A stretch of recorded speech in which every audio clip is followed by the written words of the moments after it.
Yung mga palangga. Yung pusa ko, ayan na, tulog. Tapos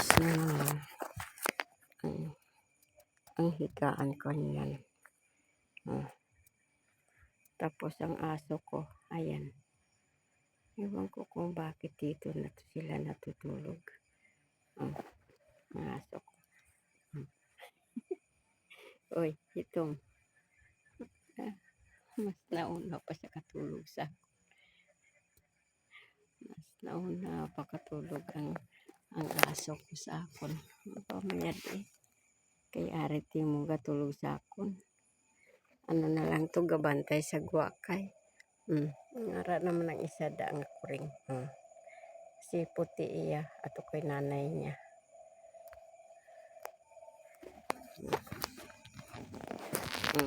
Ara na ako.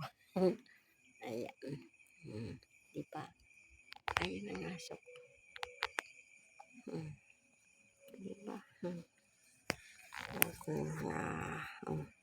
Nauna pa siya katulog sa ako. As in tulog din siya.